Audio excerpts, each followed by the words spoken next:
शामिल होंगे, लेकिन पहले एक निगाह डाल लेते हैं कि इस पूरे सप्ताह क्या कुछ हुआ है नोटबंदी के मामले में। एक तरफ देश की संसद गर्म थी, जी हां, हमला जितना करवा लीजिए हमारे देश के सांसदों से, चर्चा मुद्दा सब गायब, अपनी अपनी राजनीति, अपनी अपनी सियासत, और इस बीच देश कतार में खड़ा है।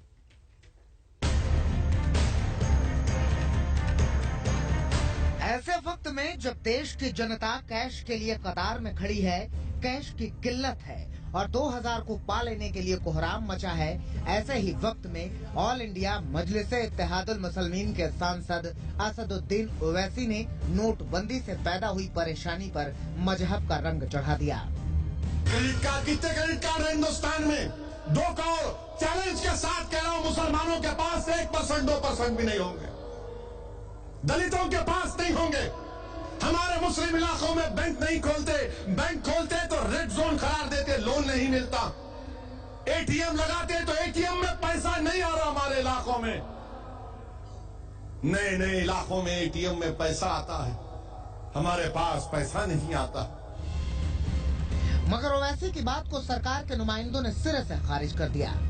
पैसे जो है वो सभी इलाकों में पहुंच रहे हैं, और ये हिंदू एरिया है, मुस्लिम एरिया है, या इस जाति का है, इस धर्म का है, इसको देखकर नहीं है, जहां है हर जगह पर बराबर से जा रहा है। वो एटीएम, बैंक, ये सब चीज तो देखते नहीं कि कौन हिंदू, कौन मुसलमान, कौन सिख, ईसाई, कौन बौद्ध है, कौन जैन है, ये देखते नहीं है।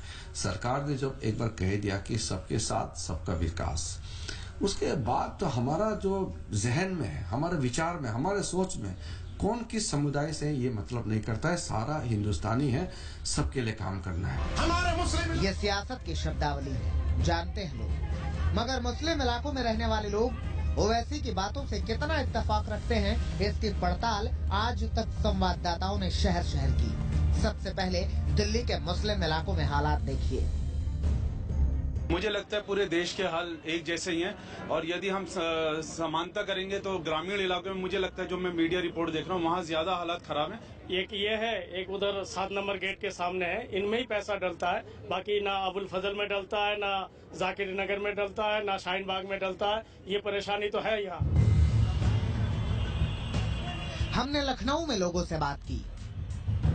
काम तो अच्छा ही किया, लेकिन देश में जब ईमानदारी हो तब देश आगे तरक्की की ओर बढ़ेगा। दरभंगा के उर्दू बाजार भी हम गए। नहीं, मुझे तो कोई दुश्वारी नहीं हुई, क्योंकि ये जिस क्षेत्र में एटीएम है, जिस इलाके में, ये मुस्लिम बहुमूल्य इलाका है, उर्दू बाजार दरभंगा का। अभी हम यहाँ आए हैं तो एटीएम पे एक भी कोई आदमी नहीं है। ज्यादातर जगह लोगों का यही कहना है कि नोटबंदी से हो रही परेशानी के बीच हिंदू या मुसलमान जैसा कुछ नहीं है। जहाँ है परेशानी वहाँ है परेशानी, जहाँ नहीं है वहाँ नहीं है। मगर सियासत जनता के सलीकों से नहीं, अपनी सहूलियत से चलती है। दिल्ली से संजय शर्मा और दरभंगा से प्रहलाद के साथ आज तक ब्यूरो।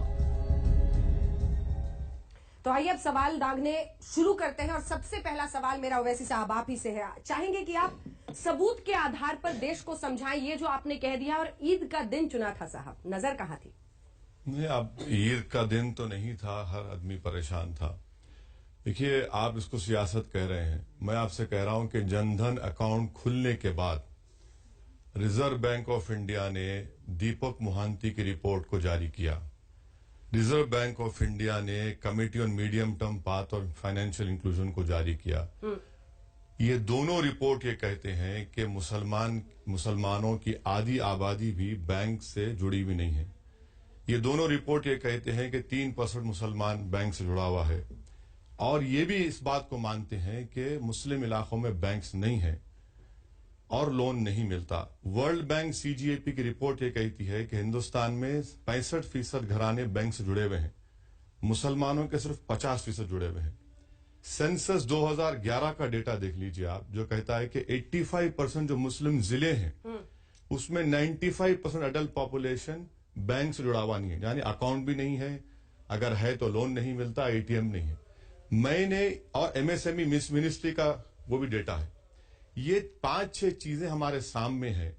इसको सामने रखकर अगर मैं एम्पिरिकल एविडेंस पे बोलता हूं तो आप आप अगर इसको कोई इनकार करता है तो फिर आरबीआई की रिपोर्ट भी कम्युनल है। फिर वर्ल्ड बैंक, सुनिए, आरबीआई की रिपोर्ट है। आपका आरोप किस पर है? कौन करा रहा है? आरबीआई अपने से सुनिए, अगर या सरकार पैसा रोक रही है इन इलाकों में? आरोप किस पर? अगर मुस्लिम इलाकों में बैंक नहीं है और है भी वहां पर लोन नहीं दे जाते तो आप कैसा एक्सपेक्ट करते? नहीं, मोदी जी ने किया है कि वहां बैंक नहीं। सुनिए मैं वही ये आरोप किसका है? देखिए मैं आपका आरोप है किस पर? मैं आपको यही बता रहा हूं कि जनधन अकाउंट की बड़ी मिसालें दी जाती है मोदी सरकार की तरफ से।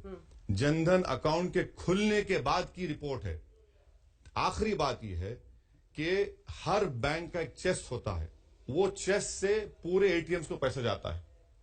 मैं आपको आज भी कह रहा हूं, आरबीआई के एक डिप्टी गवर्नर साहब चक्रवर्ती ने कहा, उन्होंने कहा कि पैसा कितना डिनोमिनेशन का निकला, कहां गया, कितनी तादाद में गया, बता दीजिए।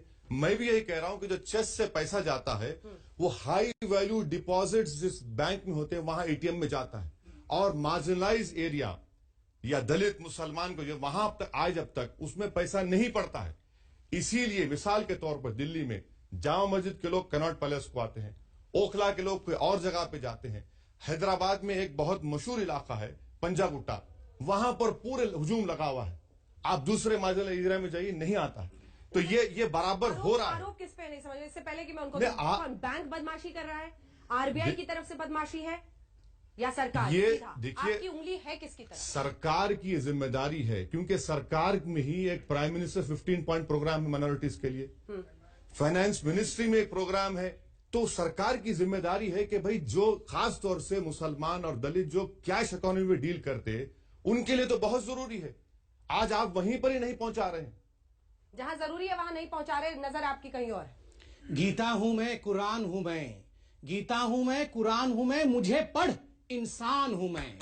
आप अगर इंसान की बात करते ना ओवैसी साहब, पहले तो मेरा सलाम स्वीकार करिए, नमस्कार स्वीकार करिए। आप बड़े नेता तब कहलाते जब आप इंसान की परेशानियों की, सुन लीजिए, मैं आपके बीच में बिल्कुल शांति से सुन रहा था। आप बड़े नेता तब कहलाते जब आप इंसान की परेशानियों और दिक्कतों की बात करते। आप छोटे नेता उस दिन हो गए जिस दिन आपने केवल मुसलमानों की बात की। मेरे निगाह में आज आप गिर गए। दूसरी बात, देखिए, हिंदुस्तान की जनता आपका सबसे बड़ा चैनल है, घर घर में लोग इसे सुन रहे हैं, और मैं आज आगाह करता हूं, ये शब्द हटा दीजिए अपने शब्दकोश से कि मुस्लिम इलाका है। कोई इलाका हिंदू इलाका और कोई इलाका मुस्लिम इलाका नहीं है। ये मेरे देश भारत का इलाका है। तो आइंदा ओवैसी साहब, मैं बहुत अदना सा लड़का हूं, आप बड़े लोग हैं, ये अदना सा भारतवासी आपसे एक बात कह देता है, आइंदा ये हिम्मत मत करना आप कि किसी इलाके को ये कह दो कि ये मुस्लिम इलाका है। हम बंटवारा नहीं चाहते। तीसरी बात, आपने सरकार की बात की, मैं सरकार की बात रखता हूं। आपने आंकड़े रखे, आपने कहा 85% मुसलमानों के पास